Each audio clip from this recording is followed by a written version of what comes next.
Welcome, friends! Today we're going to solve the enigma of exactly who or what even a do is. Mr. Do is an absolutely epic arcade game from '82. This game is so extra.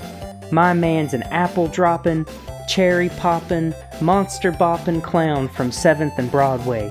And you better watch out for Mr. Do. He gets 'em done. Mr. Steal Yo Girl is back, so let your man know. Now this thug is obviously a clown, right? But originally, he was some kind of panda bear snowman looking ninja guy, rolling around like an off-brand Dollar General Dig Dug. Mr. Do went through some phases, let me tell you. And he's been depicted a few different ways in various early versions of the game before finally coming out of the closet once and for all. I'm gay! In this early one, he's supposed to be like a farmer pushing around a rake. And I don't know what this man is wearing, but it makes me very uncomfortable. So Mr. Do was developed by Universal and released in '82. And it was the very first arcade game to be released as a conversion kit for other cabinets. Which means that instead of having to buy a complete new cabinet, you could just take this kit and install the brand new Mr. Do into an old cabinet that you already had, allowing you to recycle old cabinets that weren't as popular anymore, but also making the investment in a new game for your arcade a whole lot cheaper. The average price for a new arcade cabinet in '82 was somewhere around $2,000 or $3,000, and you could get the hot new Mr. Do conversion kit for a bit less than $500. That's a real bargain. And you definitely got some old game kicking around in there that you just been waiting for a reason to get rid of. Nobody's playing this anymore. It's the '80s now. Video games got colors and actual graphics. I don't even think this game is convertible. I'm just trying to make a point. But actually, this game is kind of cool. You got a whole steering wheel, gas pedal, and even a little gear shift. This is pretty sick. I really like this game. I imagine that you'd probably have to convert a machine that already had a color screen, so you'd probably rip out something like Steeplechase. No one is playing this anymore. Nobody was playing this when it was new either, but FanDuel will still let you bet on it. So Mr. Do was developed by Universal, and Taito published the conversion kits in Japan. The game was inspired by Namco's Dig Dug, which was released earlier in the same year. Mr. Do was designed by a Mr. Kazutoshi Ueda, who had previously developed the hit arcade game Ladybug from '81, which you probably never heard of, which was obviously heavily inspired by the success and popularity of Pac-Man. While thinking about what kind of game he would make next, the president of Universal told him to make something similar to Dig Dug, because that was poppin' dinosaurs and poppin' off. This is what got him going back in '82. It's fucking fire. Have you ever wanted to be a Douglet and get your dig dig dug dig on Doug? Well, now you can, and Mr. Do lets you go like that too. So how do you do a Mr. Do? Alright, so boppin' all the monsters or poppin' all the cherries beats the stage. I also like how these sweet little cherries do like a magical do-re-mi sort of thing as you run through them.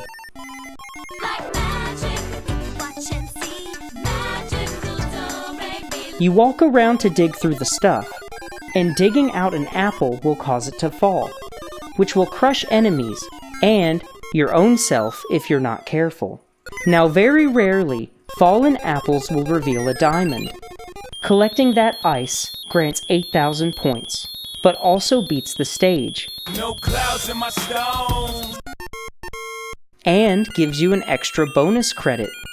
And that's not an extra life, it's a whole nother playthrough. In anticipation for precipitation, stack chips with a rainy day. In Mr. Do, you can't add credits for more lives to continue on in the same game. Each credit equals a whole nother entire fresh start after you game over. That's quite a reward. I can't say if I've ever seen it done like that before. But also, I would probably rather just have an extra life instead for my current game, It's a neat idea, though. Apparently, those are supposed to be golden apples. Now in mythology, the apple of discord was a golden apple dropped by the goddess of strife at some wedding that she wasn't even invited to.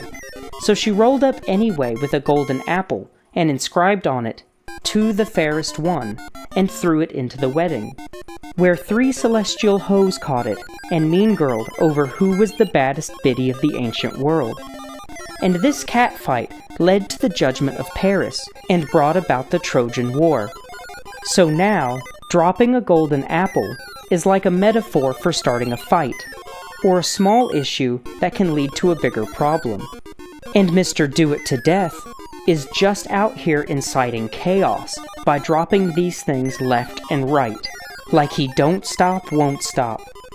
Also, every time you throw the Powerball, the recharge time on it increases a little bit, so be sparing and don't waste any shots. No need to worry about me though, I'll shoot every shot, and I don't miss.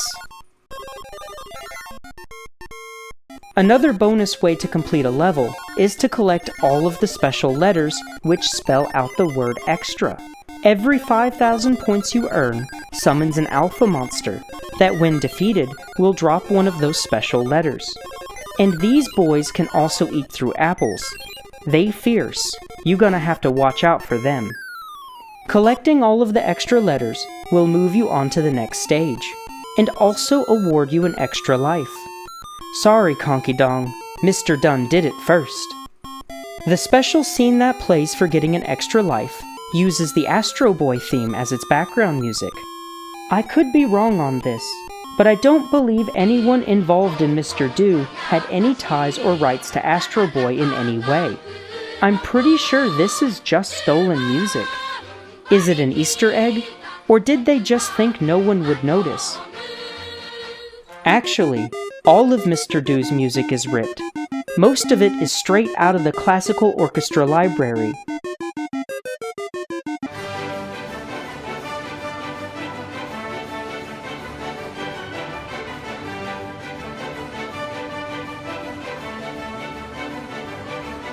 The stage opening theme is Mozart's Turkish March, Rondo alla Turca. And this one's bumpin' too. A, B, C, D, E, F, G, H, I, J, K, L, M, N, O, P. Twinkle, twinkle, little star, how I wonder what you are. A good way to stack up points is to get these food items that appear under the monster spawn point once the last baddie gets his walking papers. And fetching Yo Snack freezes all enemies on screen. But then a train of cookie monsters runs down at you, as well as an alpha monster, which when defeated will turn all of the blue munchers into apples.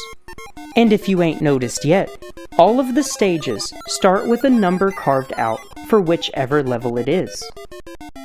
Except the first one is a big ol' capital D, because you already know what it is. Doctors recommend at least 6 inches of vitamin D per day, and Mr. Do-It-to-Death knows how you lay it down. This game is kind of hard though, but there's this trick you can do to get basically infinite lives, which you can do on the first stage here, and I'm pretty sure on any other stage where an apple is waiting on one of the top 2 rows of the screen. You need to purposefully lose all of your extra lives, and when you're down to your last life, kill all but one enemy, and then go get real close to that apple at the top of the screen, so that just a little touch will drop it. Wait for the last enemy to come up there, and then release the apple and quickly shoot the last enemy, so that you clear the stage just as the apple falls on you.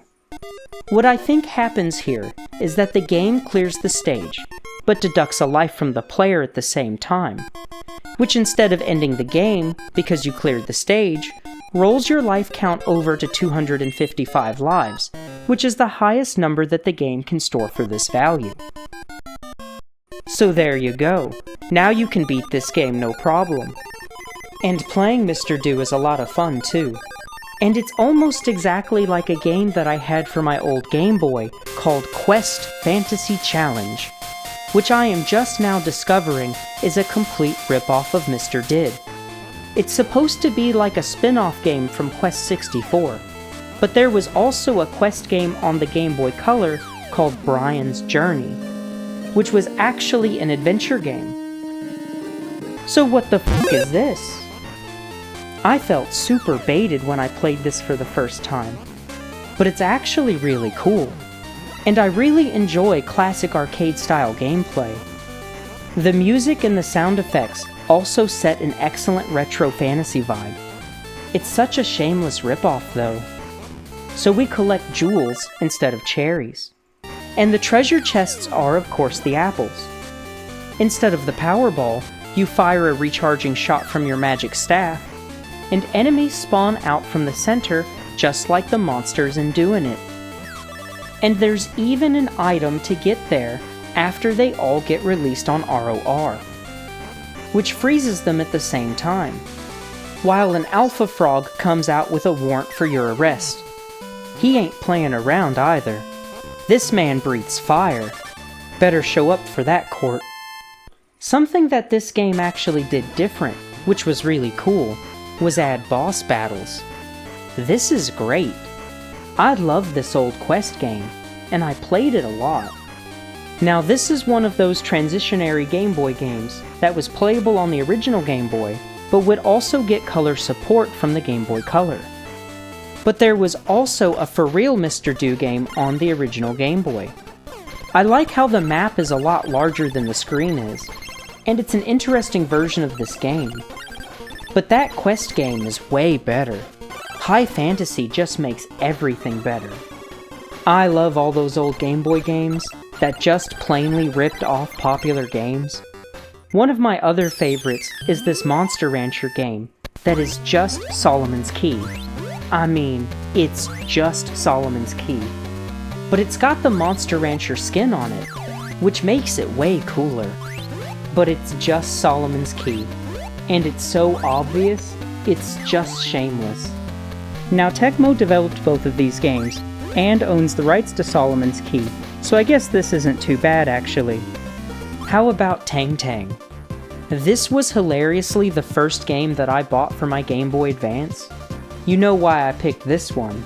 I mean, I thought it was gonna be a Bomberman ripoff, but it turned out to be Solomon's Key. This game is so epic though. Maybe I'll do this one next. Solomon's Key is also relevant to the conversation here, because Mr. Ueda, who designed Mr. Do, would go on to work at Tekkon, which is just the old name that Tecmo went by, and his work inspired this other guy who worked there, a Mr. Michitaka Tsuruta, who would go on to develop Solomon's Key, among other popular games. You see, it all wraps back around. Some other Mr. Do ripoffs include Magic Minis for the ZX Spectrum. Having an apple on the cover like that is cute, because you already know what it is. Just based on the cover, this looks promising. But, this game sucks. And that horribly scuffed music in the background really kills the vibe. I thought this was gonna have that high fantasy swag like Quest does. But nah, this is terrible. Just terrible. That's terrible. It also plays at like 2 frames a second. It's so slow, it feels like a turn-based mystery dungeon game.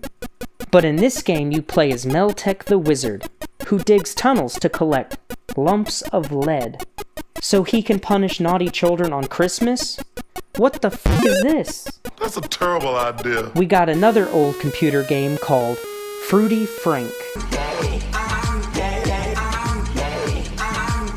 Apparently, you're supposed to be protecting a garden from invading monsters. It's Attack of the Killer Tomatoes.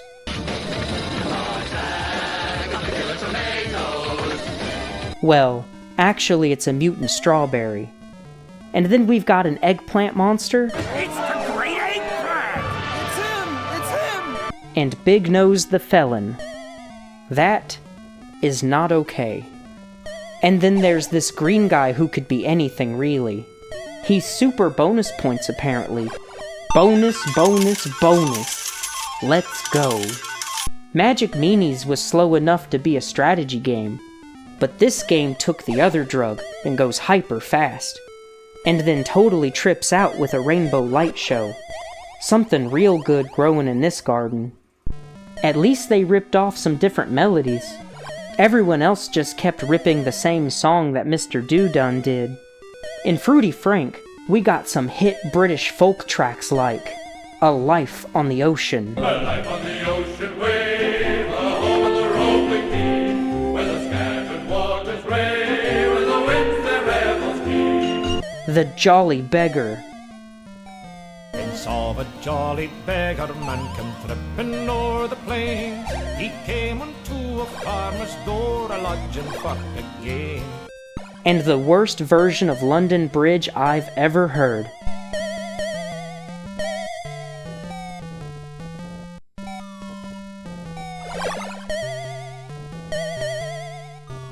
Mr. Dig is another one of those old computer rip-offs. I love that they called it that.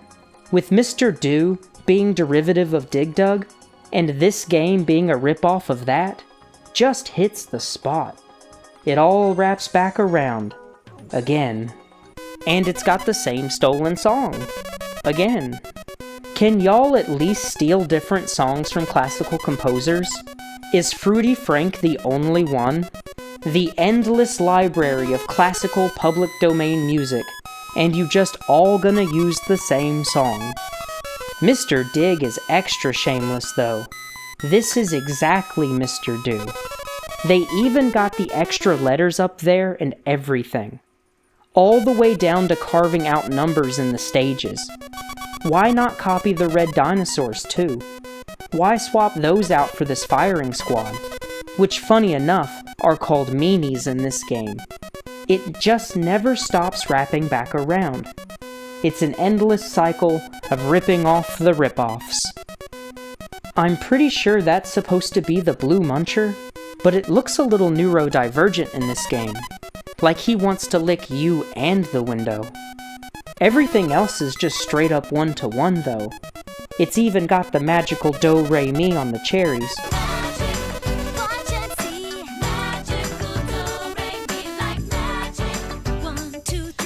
Despite all of the rip-offs, Mr. Do actually saw a number of official home releases. The Atari 2600 port looks just as sad as every other 2600 arcade port. It's pretty good for an Atari game though. Controls are responsive, and it feels good to play. And it actually has 8 different stages. Most Atari games are lucky to have more than just the same one stage repeating over and over again. So this is nice for an Atari game. Coleco got it right though. The ColecoVision version of this game goes hard. And this one actually got all 10 of the levels too. ColecoVision games were always way better than Atari ones. But to be fair, the ColecoVision is on like 5 years newer hardware. I know we generally lump them together in the same generation of home consoles, but it isn't really fair to compare ColecoVision and 2600 games together. Sorry, Atari. ColecoVision. Sorry, Atari. There's also a number of various home computer ports of Mr. Don't, but they all kinda stank. Except for the Commodore 64 version, which really does this game justice, and was probably the closest thing to the real thing. Which of these games is the closest thing to the real thing? Mr. Do never actually hit the Intellivision, though. The Apple II version looks a lot better than the Atari one, but sounds awful. The MSX version also looks really good, but it plays that short opening track on loop ad nauseum. And it's missing the magical do-re-mi of poppin' those sweet little cherries. 2, 3, just like magic, that's me. Which is like the most satisfying part of this game. The bootleg rip-off games are better than this. Come on. Believe it or not, Mr. Does skips the NES, but gets it done on the Super Nintendo, which looks exactly like the arcade game. But you see, my man's out for blood, cause we got a 2-player battle mode here. And aside from that, this is just straight up the original arcade game. This is for real the closest thing to the real thing. Mr. Do went on to be quite the successful little game, enough to warrant a sequel even. Well, sort of. So Universal had made a game called Space Panic, where you dig holes in the floor to drop enemies, and they were cooking up a more modern take on this style of gameplay. Originally, this new game was going to be called Knights vs. Unicorns, but the US division of Universal persuaded their Japanese side to modify the graphics into a Mr. Do game, hoping to double down on his popularity. And in '83, they released Mr. Do's Castle. I love the aesthetic and the presentation of this game. It's so charming. Now, just like before, we can clear a stage by either bopping all the monsters or popping all the cherries. And you do that by dropping the hammer, cause you a real hard G now. Monsters will fall into open holes and get temporarily stuck, but if they manage to climb out of the hole, then they will fill it with a blank block. Knocking out both skull blocks will drop the entire rest of the row at once while leaving a floor for you to walk on. If you pop out all 3 keys in a stage, then the door at the top will open, and going up there will temporarily turn enemies into letters that run away from you. And bopping one of those adds whichever letter it is to your collection, which is represented by these flags at the top of the screen. And also just like before, acquiring a complete set will clear whichever stage you happen to be on, while also awarding you an extra life. And also just like before, the extremely rare diamond will also insta-clear a level, grant 8,000 points, as well as giving you an extra credit. You don't have a timer in this game, but if you take too long in a stage, the enemies will transform into those blue muncher things, and will multiply while progressively chasing you down faster and faster, so you better be quick. You can also kick over these diagonal ladders by walking over them. I really like this game. It's a lot of fun, and it's really cute. The block knocking noise is especially satisfying. And the enemies also don't play around in this game. They come right for you. You've got to plan your route quickly and strategically. The Japanese version of this game is called Mr. Do vs. Unicorns, and doesn't have the cherry blocks for some reason, but is otherwise the same game. There's also some early versions of Mr. Do's Castle that are also missing the cherry blocks, so this was a later addition to the game, more than it just being a regional difference. Mr. Do's Castle is a great game, and it saw enough success for Mr. Did to break out with another fresh title in the following year. Continuing the trend of just making completely different games using similar themes, in '84 we get hit with Mr. Do's Wild Ride. In this one, you run along the track while avoiding obstacles and speeding rail cars. Getting to the goal at the top is the only way to clear a stage in this game, but reaching the goal will grant you whichever items are up there. Naturally, assembling all of the extra letters will grant you an extra Mr. Do. Everything else is just bonus points, except the diamond, of course, will give you a whole extra credit. But also, as listed here on the instructions, a quote-unquote special prize.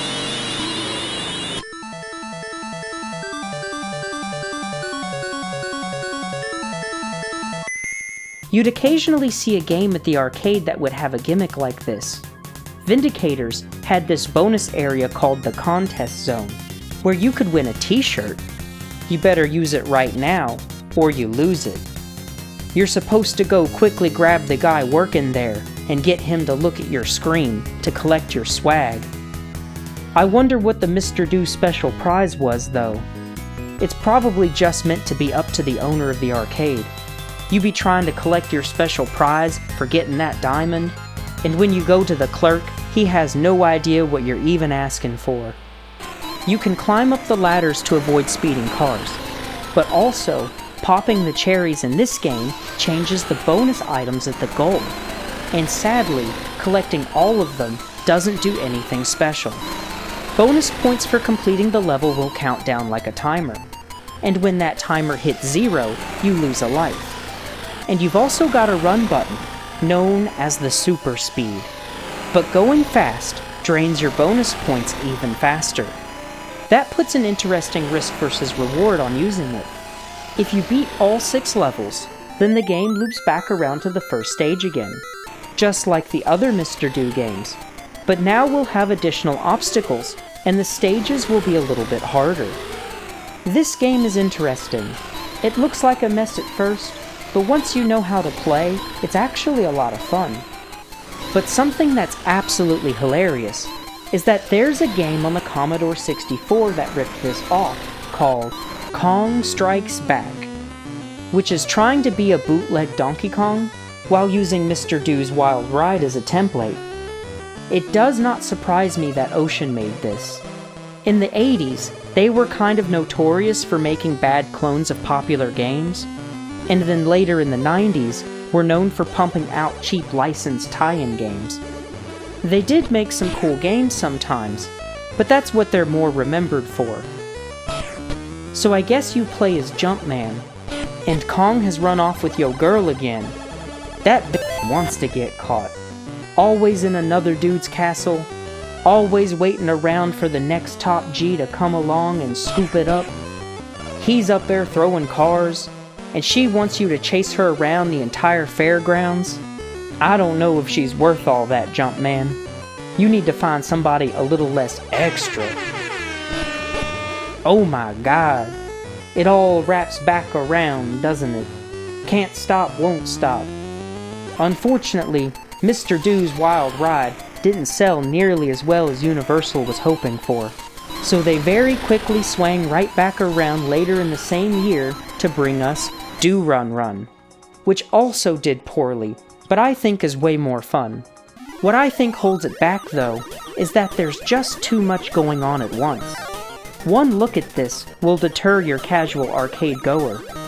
You can beat a stage by either bopping all the monsters, or instead of popping cherries, you collect these Pac-Man pellets, and gobbling all of those also clears a level. And you've got this line that trails behind Mr. Do, called the Magic Rope. If you completely enclose any pellets with that magic line, then they will transform into cherries. And doing it again will continue to change those cherries into higher and higher tier fruit. Cherries become apples, apples become lemons, and lemons become pineapples. Also, enclosing sections of the playfield will sometimes randomly spawn one of the extra letters. This little monster guy cycles around at the top of the screen, highlighting the extra letters one at a time, and you'll get whichever one is highlighted if you're lucky enough to get that rare drop. If you pick that letter up, then the blue munchers come out and run a cookie train at you. And only by bopping the letter monster will you then be awarded said letter. Naturally, assembling all 5 special letters will auto-clear whichever stage you're on, as well as gift you an extra life. I've assembled all 5 special cards, all 5 pieces of the puzzle. The extremely rare diamond can also spawn in those magically enclosed areas. And just like before, collecting the diamond will clear the stage, as well as award you with an entire bonus credit. The Powerball now recharges by collecting pellets or fruit, and the higher tier the fruit is, the faster that it recharges. That's an interesting and engaging way to handle that. You don't have a timer, but after enough time passes, the enemies will transform into more powerful ones, as a way to keep you moving. But they will turn back to normal after a little while longer. And watch out for these snaky boys. If they line up on you, then they'll power up and dash at you like a Saiyan warrior. There's also these logs that you can roll out by walking over the thing that props them up, and these will crush any enemies in its path. I'm pretty sure there's 10 stages, and in the traditional arcade fashion, they loop back around to the first one, but with different color palettes each time. Overall, I think this game is really cute. It's got a nice pace, and it offers a good challenge. Maybe it's got too much going on with the line drawing thing, though. I feel like we should throw out the magic rope and just have the dots be cherries. I think that would make this game a lot more appealing. So each of Mr. Do's games saw less and less success, until Mr. Do just wasn't doing it like he used to. And then a bunch of allegations came out, and turned out to be actually true. He had to serve 10 hard years in the penitentiary, so it wouldn't be all the way up until 95 that he would finally come back out with another game. Neo Mr. Do comes to us in 1995 on the Neo Geo arcade and home console. Neo Geo was the peak of 2D arcade games, and that title screen's got me hyped. Alright, how to play. Go forward for make away as joystick, and push A button for approach of enemy. We also got Peak English apparently. That is some excellent translation. Oh, it looks like we can interact with objects in this game. Break of enemy for apples and walls. Make high score for break get together. I'll have to trust you on that one.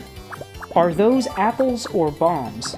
Maybe those are the aforementioned balls. Complete of extra get extra game. Alright, glad to see that return. Stage clear as to do. Need get all clear items or break all enemy. Yes indeed, that is how you stage clear as to do. I guess the stage clear items can be anything in this game. Alright, let's get it. Let me hit this bowling pin. Come on, pay out. Oh yeah, hook it. So it looks like the apple equivalents will also look different in each stage to match its aesthetic. Oh, is that a rocket? I wonder if it's a power-up, or if it's just points. Let's get that extra in the center. What's the letter of the day? What's that boy doing? Hi there! Face here! Oh, we got the whole squad out here. Let's scoop them up. The rocket totally is a power-up, and we're wiping out all of Word World. Don't you run away from me. I guess the rockets curve around walls, or have some kind of homing? Alright, we spelled a word. Extra stage. Forward to goal within a time limit. I guess the letters don't give us an extra life. We get to play this bonus level instead. Push A button for give up. But why though? It doesn't have to end like this. Well, we found where all the apples went. That victory dance though, he gets down on it. Round 2. 1 up. The rest of 90 coins until 1 up. Ah, so coins give you extra lives in this game. I love the English, and I think that's an A. We got all sorts of strange power-ups in this game.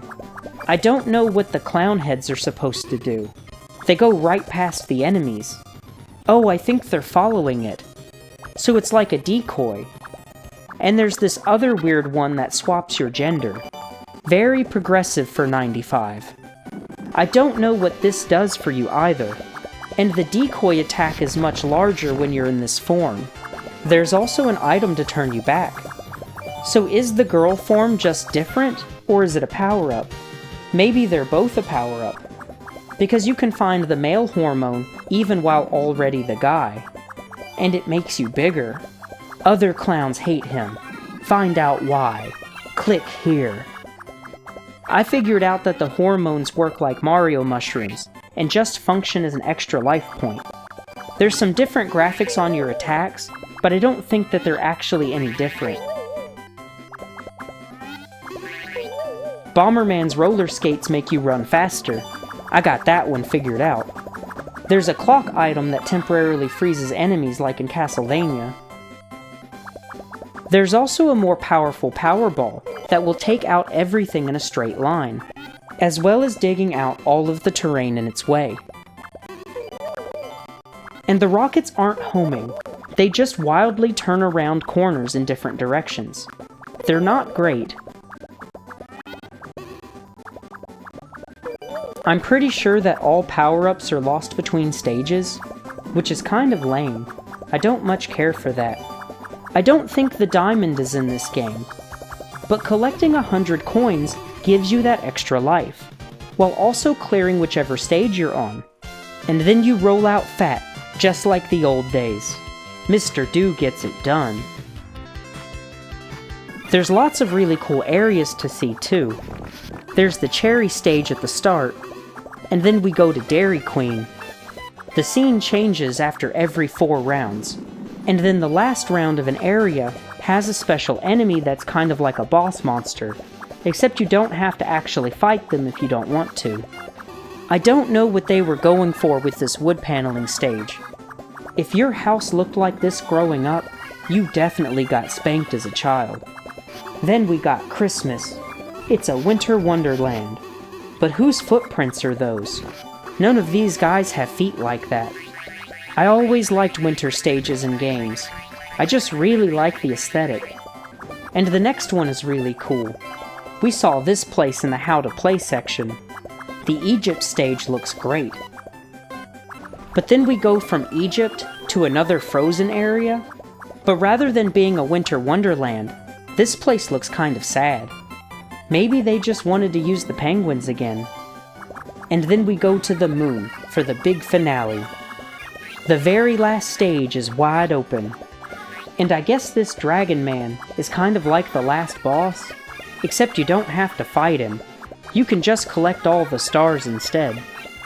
And rather than looping back around to the first stage, the game ends here with a little scene for a nice send-off. Mr. Do is a cool character. All of his games are fun, and they are all very different from each other. He's just an extra guy.